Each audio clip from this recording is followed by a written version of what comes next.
सुप्रभात बच्चों। तो गाना बजाना ये पाठ हमारा चालू है। तो इस पाठ में जो पहला पैराग्राफ हुआ है, इस पहले पैराग्राफ में हमने देखा है कि एक बच्चा है छोटा सा जो कि बहुत ज़्यादा रोता है और उसे हम कितने भी चुप कराने की कोशिश कर रहे हैं, परंतु वो चुप होता है क्या? नहीं, बल्कि हम क्या करते हैं, उसके सामने उसके नज़दीक हम एक बांसुरी बजाते हैं, एक पिपुई बजाते हैं, वो झट से चुप होता है और उसे लेने के लिए वो जिद करता है। तो ये करामत किस में है? बाजे में है। ये हमने पहले पैराग्राफ में देखा है। अगला पैराग्राफ है कि पहले कौन सा बाजा बना हुआ होगा। कल्पना करो आप सब लोग कि पहले कौन सा बाजा बना होगा। मालूम है सबको कि कल्पना करनी है कि क्या बना होगा पहले ज़माने में, कैसे बाजा बना तैयार किया होगा पहले। इसका अंदाज लगाने वाले कहते हैं कि पहले कई चीज़ों को इकट्ठा कर उन्हें पीट पीट कर शब्द निकालने की चेष्टा की गई होगी। अभी देखो सब लोग क्या करते हैं, अपना अपना अंदाज यहाँ पर लगाते हैं कि पहले क्या किया होगा कि कई चीज़ों को इकट्ठा करके क्या किया होगा, कई चीज़ों को इकट्ठा करके उन्हें पीट पीट कर बजाने की चेष्टा की गई होगी। जैसे कि ये चाक है, तो ये चाक के टुकड़े मैंने किए हुए हैं और इस टुकड़े को मैंने इकट्ठा किया है किसमें, इस डस्टर में मैंने इकट्ठा किया है और इन्हें मैं पीट पीट कर ऐसे बजा रही हूँ। तो इसमें से क्या निकल रही है, एक धुन निकल रही है, एक आवाज़ इसमें से आ रही है और ऐसे शब्द निकालने की पहले चेष्टा की गई होगी। मरे हुए पशुओं के चमड़े को पोपले कद्दू को मड़कर ढोल और नरकट की गांठों को छेदकर उससे पिपुई बना ली गई होगी। देखो पहले पिपुई कैसे बना ली होगी, एक अंदाज यहाँ पर लोग लगा रहे हैं कि जो मरे हुए जो पशु है उनके पशुओं की चमड़ी, उस चमड़ी को निकालकर उसे पोपले कद्दू पर मड़कर, पोपला कद्दू है, कद्दू मालूम है सबको जिसकी हम सब्जी बनाते हैं, उस पोपले उस कद्दू का सब घर निकालना है और उसे पोपला करना है, खाली करना है और उस पोपले कद्दू के ऊपर उसके ऊपर मरे हुए पशुओं की चमड़ी हमें बांधनी है मड़कर, उसमें से ढोल और नरकट की गांठों को छेदकर, अभी क्या करना है, उस कद्दू को ढोल और नरकट की गांठों को छेदकर उसमें से पिपुई बना ली होगी। अभी उसके ऊपर मरे हुए पशुओं की चमड़ी हमने कहाँ पर लगाई है, कद्दू पर लगाई है और उसमें से ढोल और नरकट की गांठों को छेदकर उसमें से पिपुई की कल्पना की गई है, पिपुई बना ली होगी। ऐसे लोगों का अंदाज है यहाँ पर। किसी पोपली चीज में छोटे छोटे कंकड़ रखकर उसे हिलाने डुलाने पर एक प्रकार का सोल निकल कर देखकर झुंझुना बनाने की कल्पना की गई होगी। जैसे कि मैंने अभी आपको कहा है कि कई चीजों को इकट्ठा कर पोपले वस्तु में उसे रख लिया है। ये पोपली चीज है, देखो डस्टर पोपला है, कुछ भी नहीं है यहाँ पर। और ऐसे पोपले वस्तु पर कोई कंकड़ डाले हैं ऐसे और इसे हिलाने डुलाने से एक प्रकार की स्वर निकलती है, सभी को सुनाई देती है। तो ऐसी स्वर निकालकर एक धुन निकालकर एक झुंझुना बनाने की यहाँ पर कल्पना की गई होगी। झुंझुना यानी मालूम है आपको, छोटे बच्चों के सामने हम ऐसे बजाते हैं ना, जिसे मराठी में खुलखुला कहते हैं, रुंझुन, उसे झुंझुना हिंदी में कहते हैं। झुंझुना बनाने की कल्पना की गई होगी। आज भी बहुत से देशों में 3 बाजे हैं। ऐसे बहुत से देश है जिसमें 3 बाजे प्रसिद्ध है, जिसमें है ढोल, पिपुई और झुंझुना। कौन से 3 बाजे?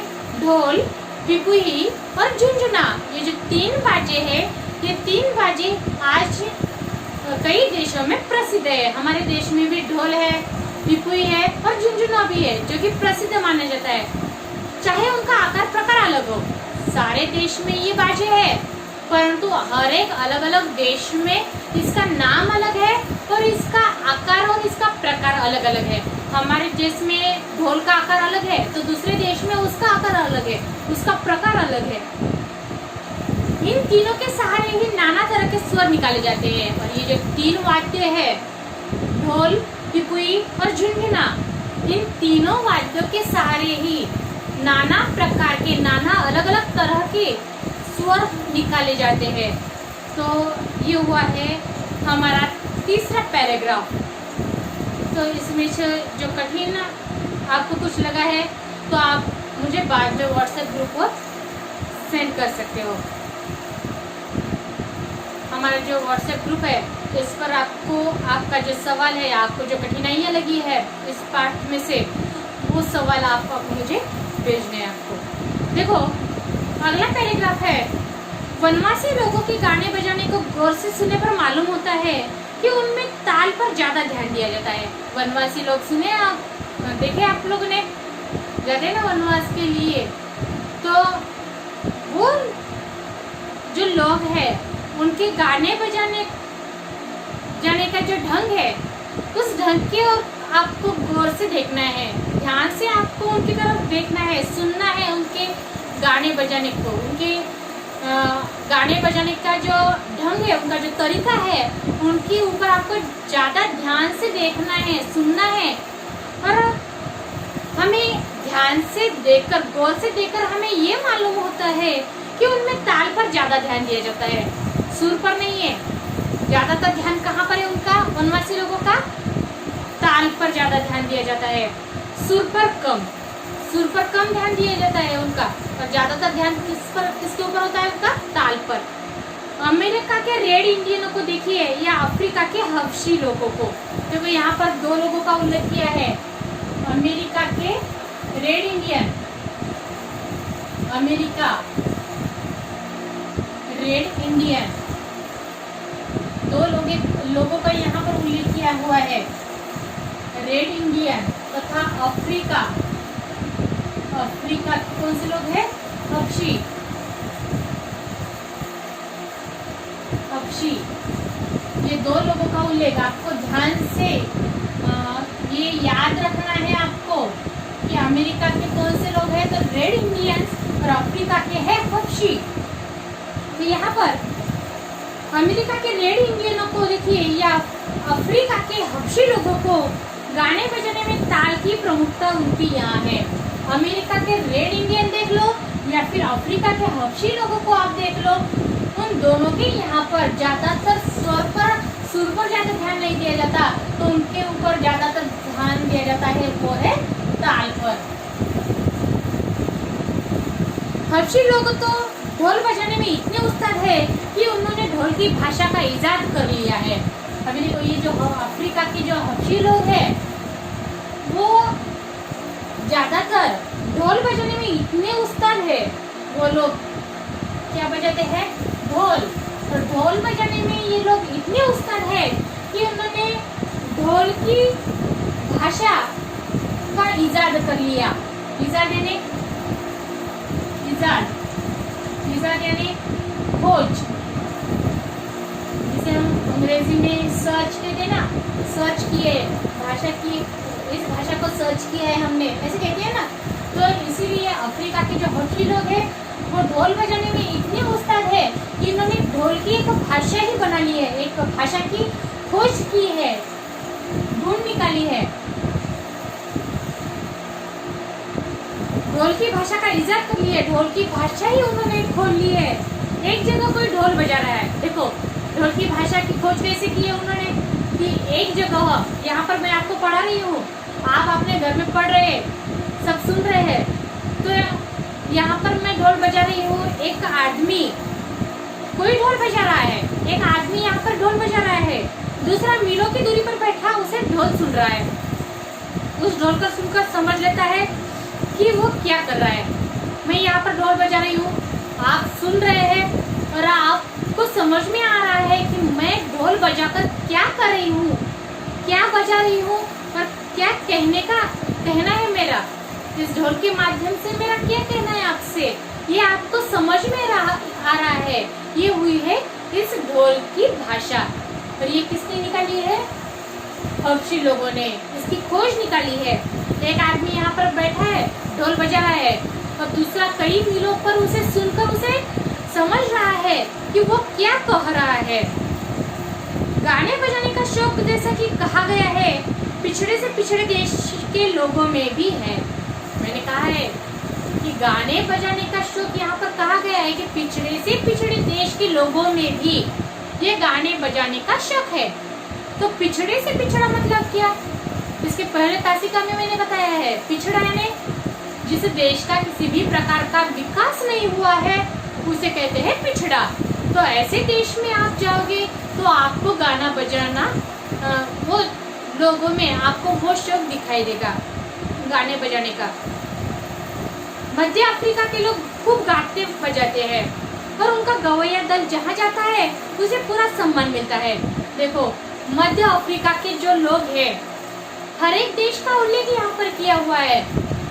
तो जिसमें मध्य अफ्रीका के लोग हैं वो बहुत अच्छी तरीके से गाते भी है और बजाते भी है, बहुत खूब वो गाते हैं और बजाते हैं। उनका गवैया दल जहाँ जाता है उसे पूरा सम्मान मिलता है। गवैया दल, गवैया दल यानी कि जो गाने का समूह है उनका प्रमुख,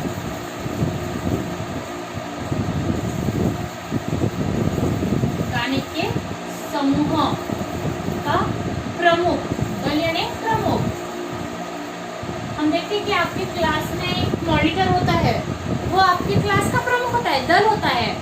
इसी प्रकार से ग्रुप होता है, डांस ग्रुप हो, डांस ग्रुप आपने कंपटीशन लिया है, आपका ग्रुप है डांस का, उसमें एक दल होता है प्रमुख, तो उसे कहते हैं गवैया दल। यानी कि जो गाना गाते हैं बजाते हैं जिसमें एक प्रमुख है उसे कहते हैं गवैया दल, गाने के समूह का एक प्रमुख व्यक्ति।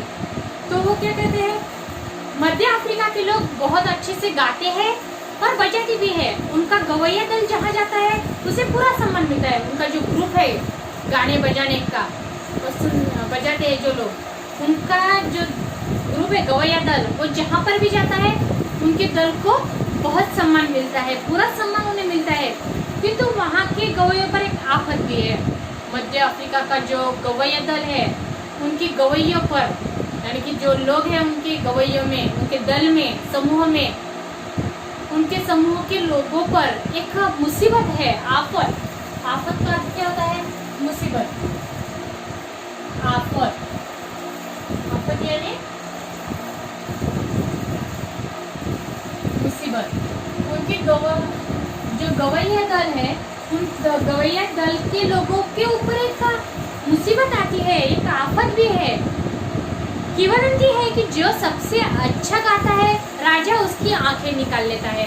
क्या है मुसीबत मध्य अफ्रीका के लोगों की, कि जो उस दल में, उस समूह में जो सबसे अच्छा गाता है राजा क्या करता है, उसकी आंखें निकाल लेता है।